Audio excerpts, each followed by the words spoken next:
Michael Johnson loved the lake more than anything else in his small town. It was not a big lake, but for him, it was the most beautiful place in the world. The water stretched quietly between tall trees, the surface shining like glass whenever the morning sun touched it. Ducks swam in small groups, fish leapt from time to time, and the sound of the wind made the water ripple gently. Every Saturday morning, Michael carried his old fishing rod and a small folding chair to his favorite corner of the lake. That corner was special. It had a wide oak tree that gave shade, and the ground was soft with grass. The place was peaceful, far away from the noise of cars and voices. Here, Michael could think, dream, and remember. Fishing was more than a hobby for him. It was a memory that tied him to his father, Robert Johnson. When Michael was a boy, Robert used to take him fishing every summer. His father always said, "Son, patience is what fishing teaches best." Those words stayed in Michael's heart even after Robert passed away many years ago. Sitting by the lake now, with the fishing rod in hand, Michael felt close to him again. But one morning, something unusual caught Michael's eye. Floating near the reeds were 2 empty soda bottles. At first, he thought maybe some careless teenagers had left them there. He shook his head but did not let it ruin his peace. The next weekend, though, he saw more trash wrappers, plastic cups, and even an old shoe drifting near the shore. Michael frowned. The lake had always been clean, and now it looked disturbed. Still, he tried to ignore it. He picked up what he could and placed it in his small bag, thinking it was just bad luck. But as days turned into weeks, the problem grew worse. The once clear water now carried dark plastic bags that floated like ugly shadows. The grass by the edge of his fishing spot smelled different, as if the water itself was sick. One Saturday morning, Michael pulled out his chair and set it down, only to see a soggy cardboard box floating toward him. He sighed, pulled it out, and placed it aside. The smell of rotten food came from it. He could not believe his quiet lake was turning into a dumping ground. That was when he decided to pay closer attention. Instead of leaving after a few hours, Michael stayed longer. He watched the far end of the lake where the trees opened toward a wide slope near the community land. At first, nothing happened. The water was still, birds flew, and the afternoon sun began to set. Then, a sound broke the silence, the sound of a truck. Michael squinted. A large pickup truck appeared near the slope. 2 men stepped out, both wearing jackets with the logo of the Homeowners Association. Without hesitation, they lifted black trash bags from the truck bed and tossed them down the slope. The bags rolled, broke open, and tumbled straight into the lake. Some bags floated, others sank halfway, leaking dirt and waste into the water. Michael's hands tightened on his fishing rod. He could not believe what he was seeing. The lake that gave life, the lake that held his memories, was being poisoned by the very people meant to care for the neighborhood. He did not shout or run toward them. He just sat there, quiet but burning inside. His heart felt heavy, as if the water itself was crying. That night, he returned home, restless. He walked around his living room, his mind running in circles. He thought about the ducks he often fed, about the fish that children from town came to catch during summer, and about how his father would have been angry to see the lake treated this way. Michael sat by the window, staring out toward the direction of the lake. "If they keep doing this," he whispered, "there will be nothing left." For Michael, the lake was not just water. It was a giver of life, a place of memory, and a friend that had always been loyal. And now, that friend was being hurt. The trash floating on the water was only the beginning. Michael had no idea yet how deep the problem went. But deep inside, he knew one thing for sure: he could not sit quietly any longer. Something had to be done. The next morning, Michael woke up earlier than usual. The picture of those trash bags rolling into the lake would not leave his mind. Even in his dreams, he saw the water turning dark and the fish swimming helplessly among the garbage. For him, the lake was not only a piece of nature, it was a part of his life. Losing it felt like losing a piece of himself. Michael made a cup of coffee and sat at the kitchen table. His hands wrapped around the warm mug, but his thoughts were cold and heavy. "I can't let this happen," he murmured. He knew staying silent would only invite more damage. But speaking up against the homeowners association was not a small matter.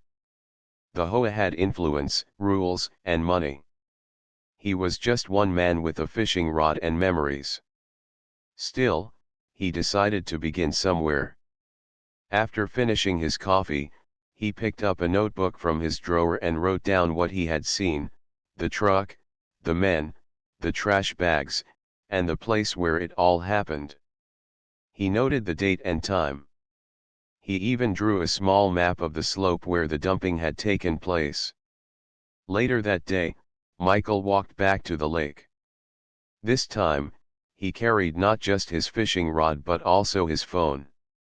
He sat under the oak tree as usual, but his eyes were fixed on the far slope. Hours passed. At first, it seemed like nothing would happen. The sun climbed high, and the water shimmered. But just as he was thinking of leaving, he heard the sound again: the growl of a truck engine. His heart raced. Slowly, he raised his phone and pressed the record button. The same truck appeared, and once again, the workers tossed bags of trash into the lake. Michael filmed everything carefully. When the truck drove away, leaving behind more floating waste, he stopped recording. His hands shook slightly as he looked at the video. This was proof clear and undeniable. That evening, Michael showed the video to his neighbor, Sarah Miller. Sarah was a kind woman in her 40s who had lived in the neighborhood for many years. She often brought her children to the lake during summer afternoons. When she saw the video, her face turned pale. "Michael, this is terrible," she said. "No wonder the water looks different these days. My kids have been asking why the ducks don't come as close anymore." Michael nodded. "It's worse than it looks, Sarah. If they keep doing this, the lake will die. And the lake, well, it's more important than they realize." Sarah looked confused. "What do you mean?" Michael leaned forward. "Do you know where the water for our neighborhood comes from?" She thought for a moment. "From the city, doesn't it?" "No," Michael said quietly. "That's what most people think. But our neighborhood irrigation system is connected to this lake. The water that keeps our lawns green, the water that flows through the sprinklers on our street, it all comes from here. If the lake is poisoned, the whole neighborhood will feel it." Sarah's eyes widened. "Are you serious?" "I'm completely serious," Michael replied. "The HOA is dumping trash into the very water that feeds our homes." For a moment, Sarah was speechless. Then she said firmly, "We can't let this continue. People need to know." Together, they made a plan. Sarah would talk to a few other neighbors she trusted, while Michael would prepare copies of the video.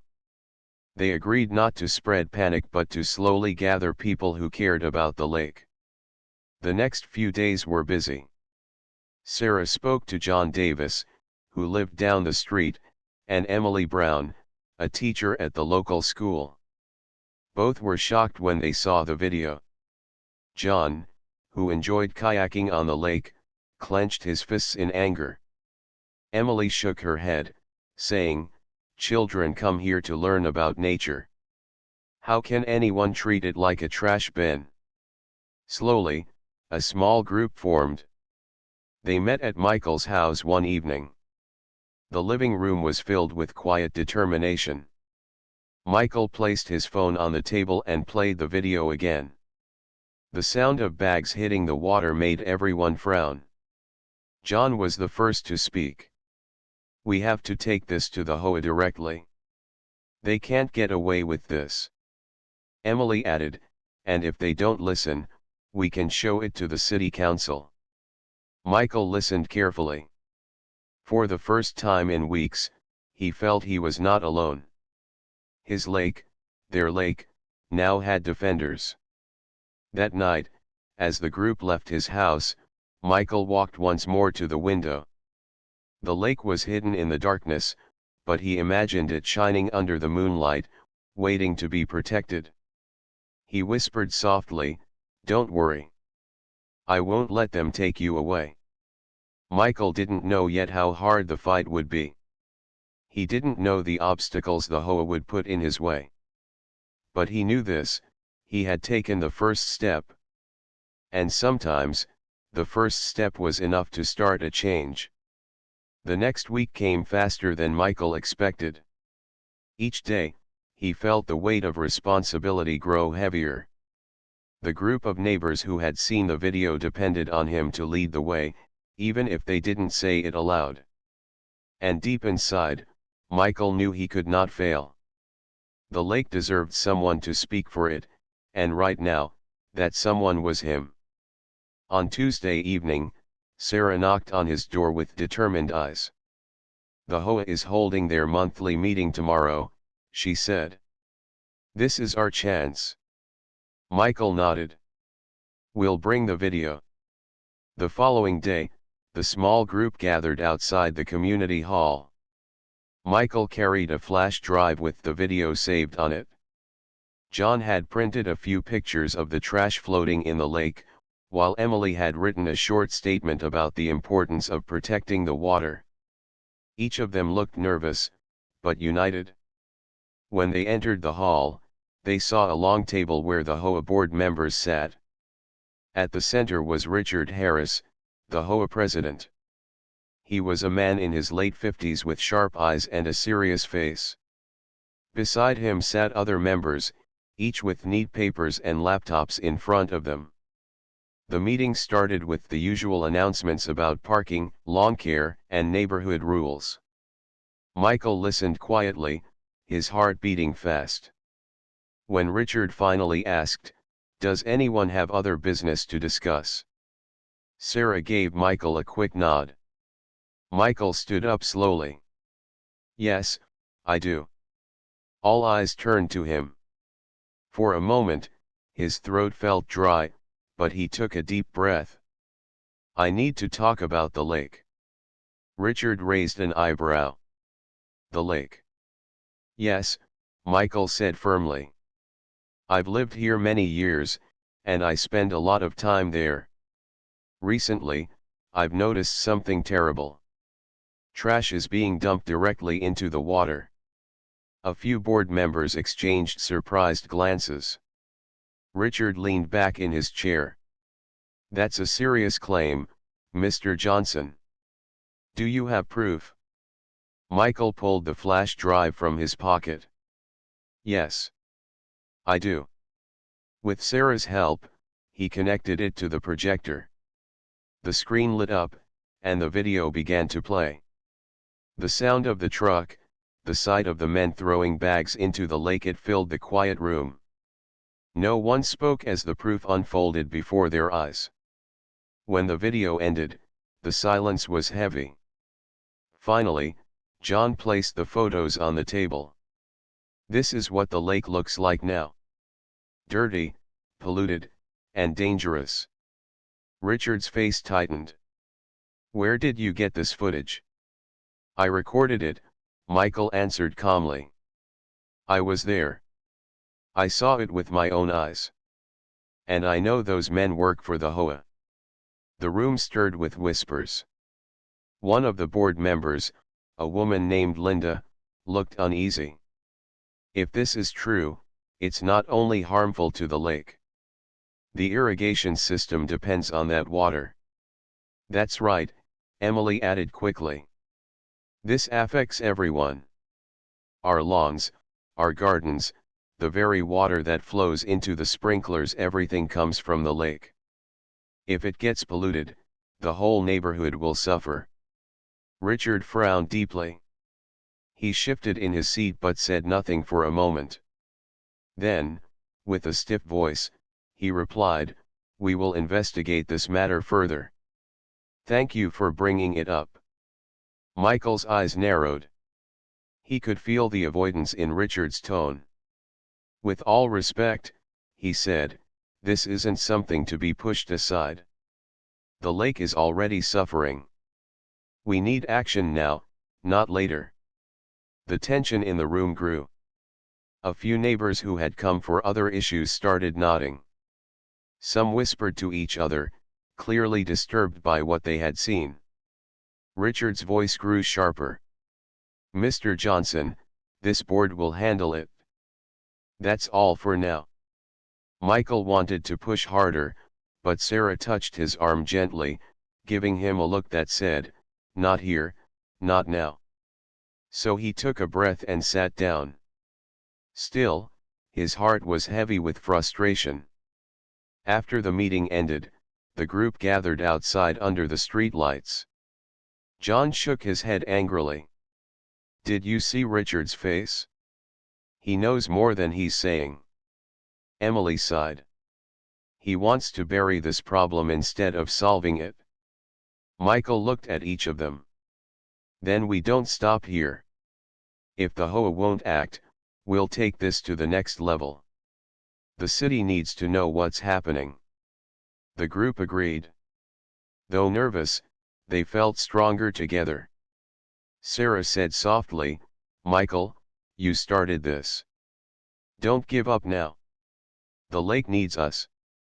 That night, Michael returned home tired but determined. He stood by his window, staring toward the hidden lake. In the darkness, he could almost imagine the water calling out to him. He whispered, "I'll keep fighting. No matter how hard it gets." Michael didn't realize yet how deep the HOA's involvement was.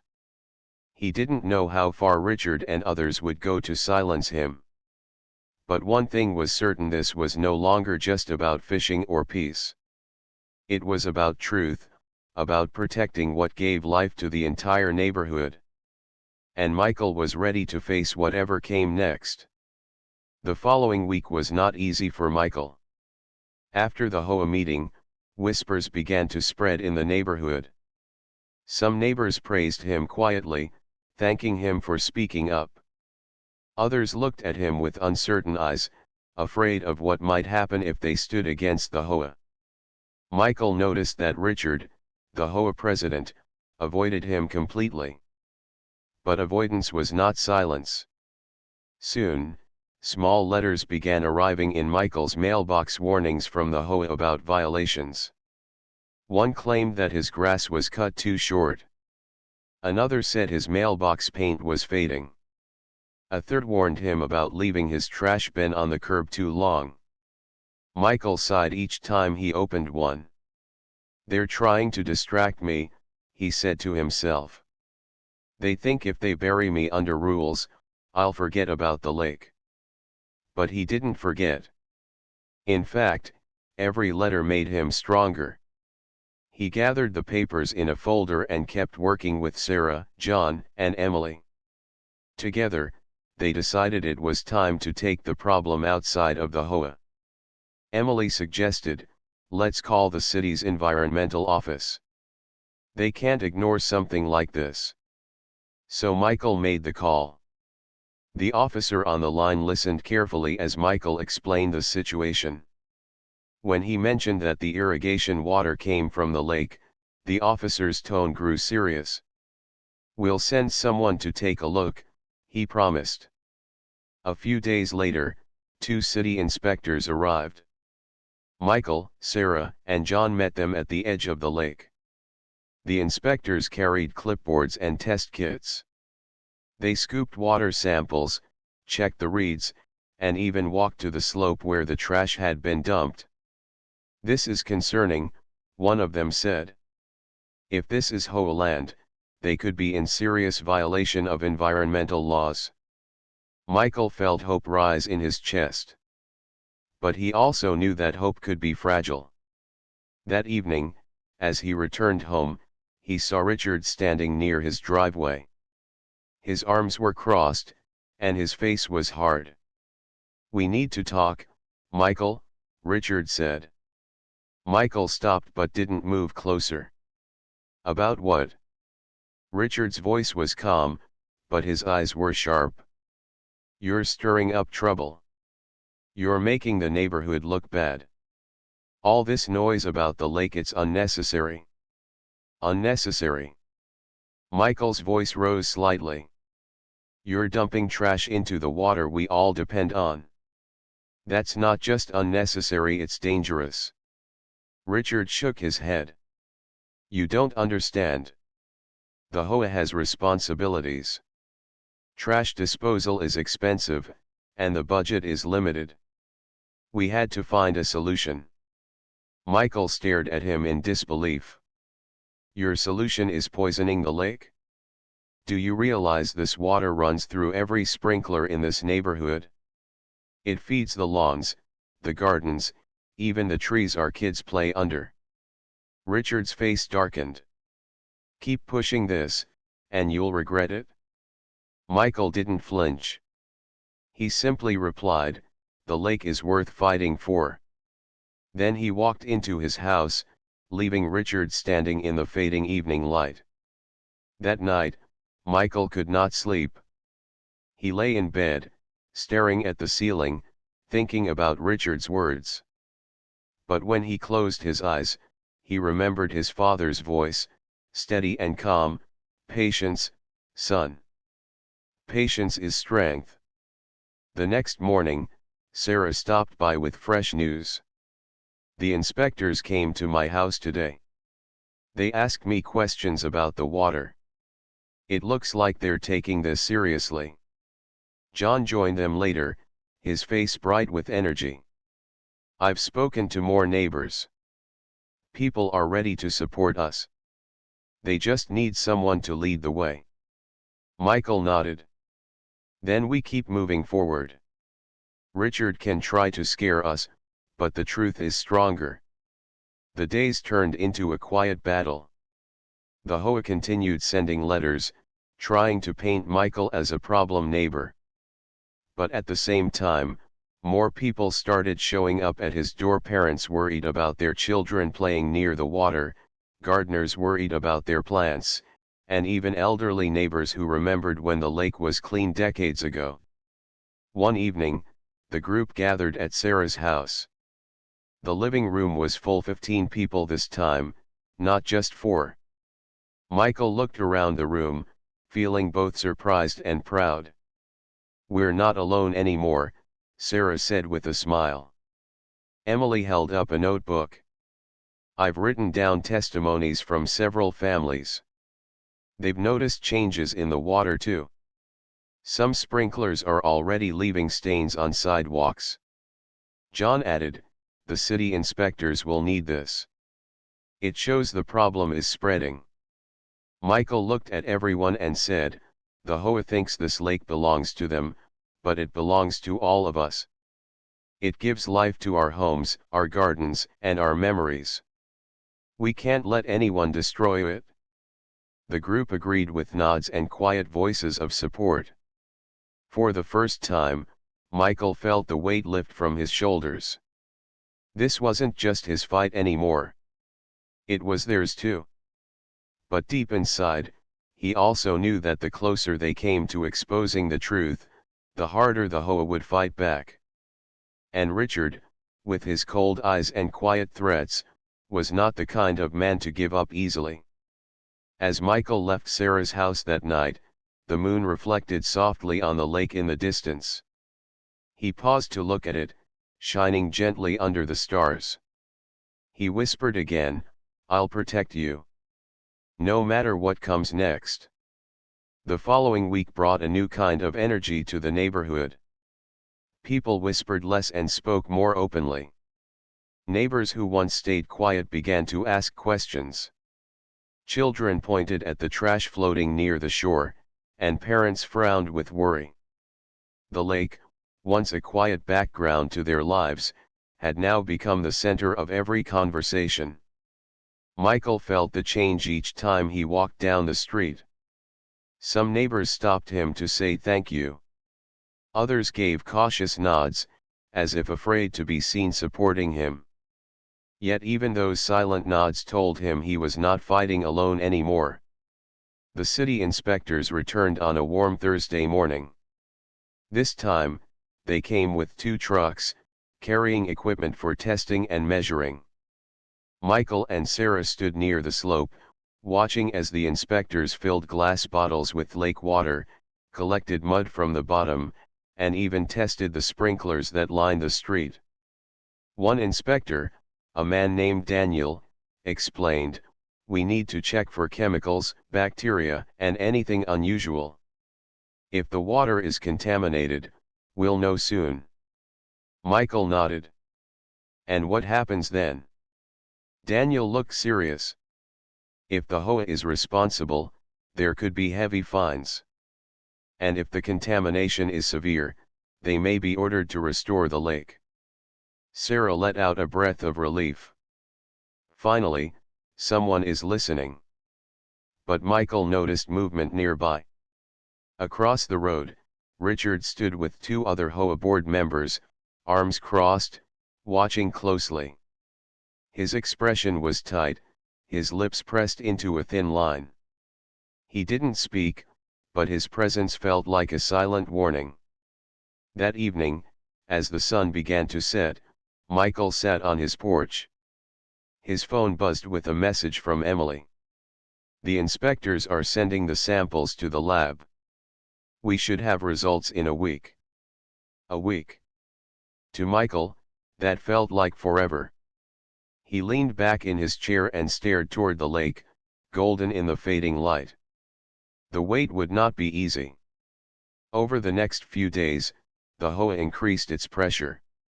Michael received another letter, this one warning him about improper bird feeding at the lake.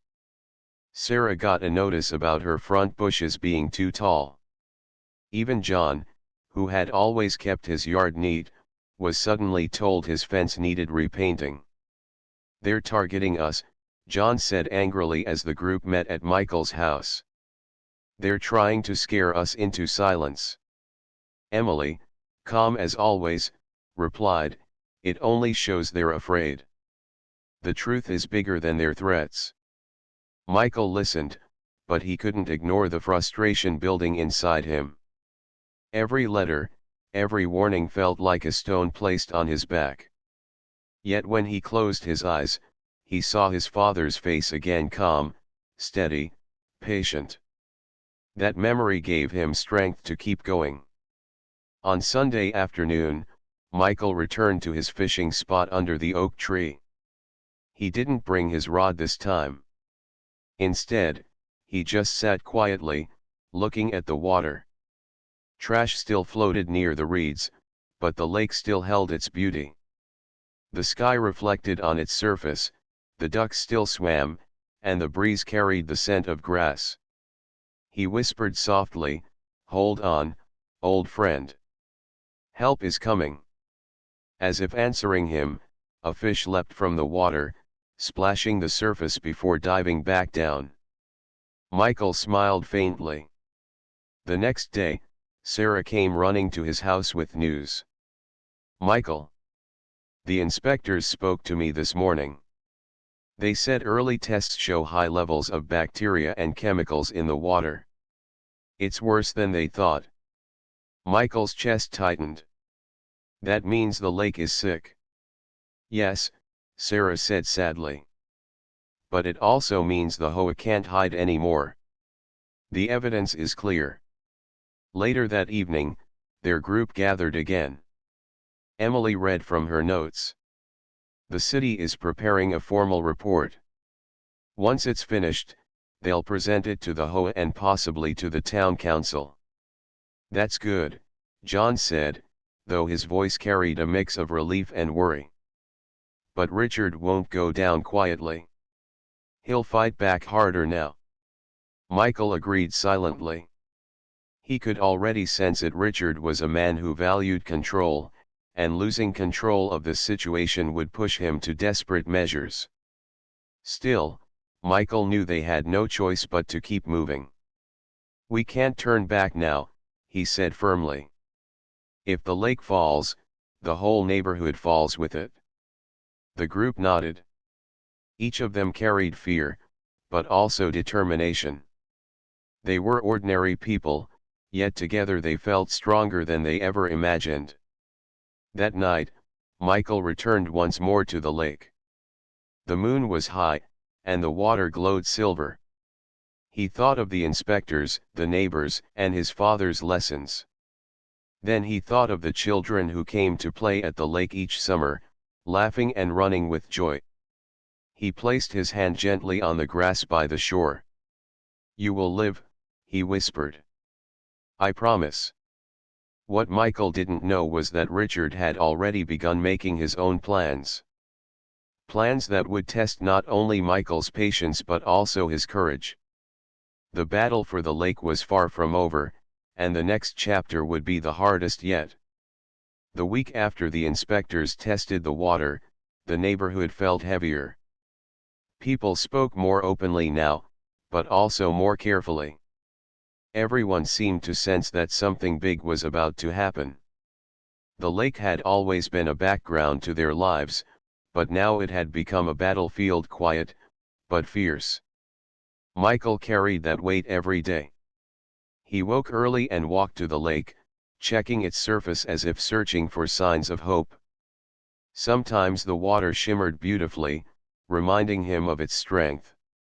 Other times, the trash floating near the reeds reminded him of how fragile it had become. The inspectors had not yet delivered their final report, but rumors spread quickly. Some said the contamination was severe. Others whispered that fines could reach thousands of dollars. A few even worried the city might shut down access to the lake altogether. Through it all, Michael tried to stay calm. He met often with Sarah, John, and Emily, planning what steps they might need to take. But in the back of his mind, he knew Richard would not sit quietly while the truth threatened to surface. His suspicion proved right one afternoon. Michael returned home from the grocery store to find an official-looking paper taped to his front door. It was a notice from the HOA, threatening legal action against him for defamation. They accused him of spreading false claims about the board and damaging the neighborhood's reputation. Michael read the letter twice, his hands steady but his chest tight. He knew it was an intimidation tactic, another way for Richard to scare him into silence. He placed the letter in his growing folder of evidence and whispered, "Not this time." That evening, the group met again at Sarah's house. Michael showed them the letter. John slammed his fist lightly on the table. "This is outrageous. They're trying to turn the victim into the villain." Emily leaned forward, her voice calm but sharp. "We must be careful, but we can't stop now. The inspector's final report will protect us. The truth is stronger than their threats." Sarah added, "More neighbors are asking questions. I've had 3 families stop me this week, wanting to know what's going on. People are watching, Michael. They're waiting for us to lead." Michael felt both the pressure and the strength in her words. He realized this fight was no longer just his or even just their group's, it had become the fight of the whole community. A few days later, the inspectors returned briefly to collect more samples. Michael noticed Richard watching again from a distance, his expression hard. The tension between them had grown into something unspoken but clear, like a storm building on the horizon. That night, Michael couldn't sleep. He sat by his window, the lake shining faintly under the moonlight. His mind replayed Richard's warning, "Keep pushing this, and you'll regret it." But then he remembered his father's words about patience and strength. He whispered, "I will not regret saving you," as if speaking directly to the lake. The next morning, Sarah knocked on his door with urgent news. "The inspectors are presenting their findings to the city council next week," she said breathlessly. "It will be public." Michael's heart pounded. This was it, the moment they had been waiting for. If the city council heard the truth, the HOA would have no place to hide. But with that hope came danger. As the week went on, the HOA's pressure grew stronger. John received a notice demanding repairs to his perfectly good fence. Emily was accused of hosting unauthorized gatherings at her home clearly aimed at their group meetings. Sarah's husband found an anonymous letter in their mailbox, telling them to mind their own business. Despite it all, the group stayed strong. They met quietly, encouraged one another, and prepared to attend the city council meeting together. One evening, Michael walked once more to his fishing spot. He didn't bring his chair or rod, just himself. He sat under the oak tree, staring at the water. The lake was calm, reflecting the orange glow of sunset. Ducks swam slowly, leaving ripples behind. Michael closed his eyes and remembered his father's steady hands guiding his own when he first learned to fish. He remembered the laughter, the patience, the lessons about respecting nature. "This lake is part of me," he whispered. "And I will not let it fall." As he opened his eyes, he saw Sarah walking toward him. She smiled softly. "I thought I'd find you here." Michael nodded. This is where it all began. And where it will end, one way or another. Sarah sat beside him, looking at the lake. "Next week will change everything. Are you ready?" Michael looked out at the water, his voice steady. "I've never been more ready in my life." The sun dipped lower, casting long shadows across the water. The lake seemed to glow with quiet strength, as if it knew its fight was being carried by those who loved it. Michael and Sarah sat in silence, side by side, both understanding that the coming days would test them all. The final battle was near. The morning of the city council meeting arrived with a quiet tension in the neighborhood. Michael woke early, his mind racing with thoughts of the lake, the inspector's report, and the confrontation that was about to take place. Today was not just a meeting, it was a test of courage, patience, and truth. Sarah, John, and Emily joined him outside his house. Each of them carried copies of notes, photos, and letters. Together, they walked to the city hall, their footsteps steady but hearts pounding. Along the way, other neighbors waved at them, offering quiet support. Michael noticed the small smiles, the nods of encouragement, and felt a surge of determination. He was not alone. Inside the council chamber, the atmosphere was formal but tense. Council members sat at a long table, their eyes focused on the people entering the room. Richard Harris and several HOA members were already present, dressed in crisp suits, their expressions cold and calculated. They looked confident, as if they believed no one could challenge them. Michael and the group took seats in the public gallery. Emily whispered, "Remember, stay calm. Present the facts." Michael nodded, feeling the weight of responsibility settle on his shoulders. He glanced out the window at the morning sun reflecting on the city buildings, drawing strength from its light. When the meeting began, the council addressed routine matters first. Then, the chairwoman, a stern but fair woman named Margaret, said, "We will now hear concerns regarding the community lake." Michael stood slowly, holding his notes. The room fell silent. All eyes were on him, including Richard's piercing gaze. He cleared his throat. My name is Michael Johnson. I have lived near the community lake for many years. Recently, I discovered that trash was being dumped directly into the water by workers employed by the HOA. This is not only illegal, but it threatens the health of our neighborhood. The irrigation system depends on this lake. Polluting it puts every home at risk. He pressed a button on the projector. The video of the trash being dumped filled the large screen. The room went quiet. Council members leaned forward, studying the images. Richard's lips tightened, and his jaw clenched. Michael continued. We have collected photos, testimonies from neighbors, and water samples analyzed by city inspectors. The early reports show dangerous levels of contamination. If immediate action is not taken, this lake and the water it provides will continue to suffer.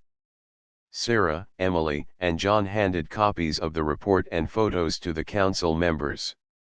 The room was silent except for the shuffling of papers. Finally, the chairwoman spoke. Mr. Johnson, your evidence is serious. Thank you for bringing this to our attention.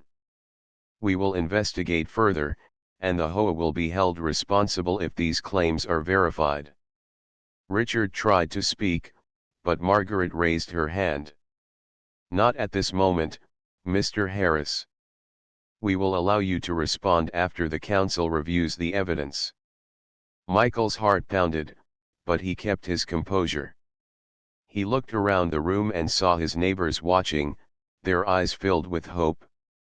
For the first time, he realized that this fight had become bigger than any one person.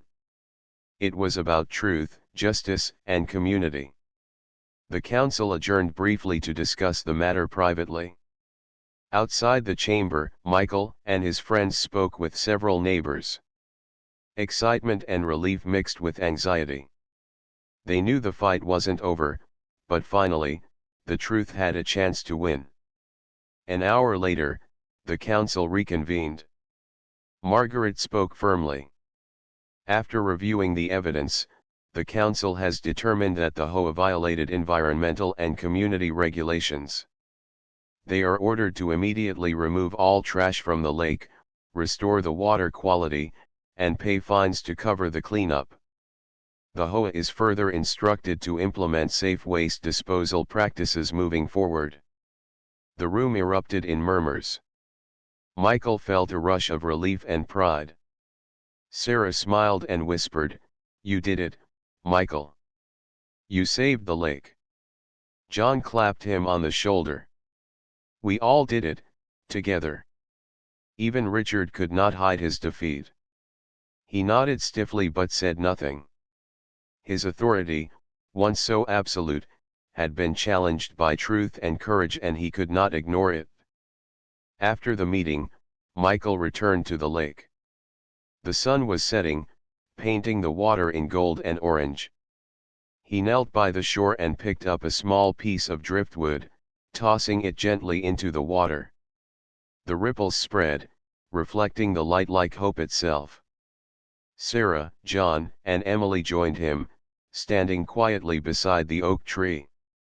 Michael breathed deeply. "It's not perfect yet," he said. "The lake needs time to heal. But at least now, it has a chance." Emily nodded. "And the neighborhood learned something important. We can't ignore what matters." Michael smiled faintly. "I learned something too. Courage isn't about being fearless.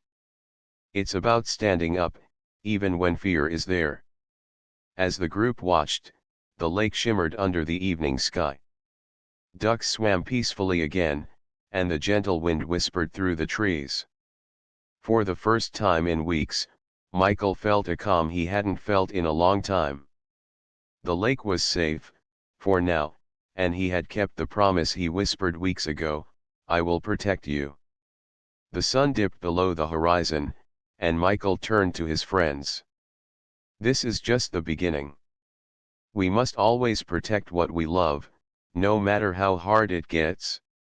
And with that, they left the shore together, their hearts light, knowing that the fight for the lake had not only saved the water, it had saved their community, their memories, and their peace.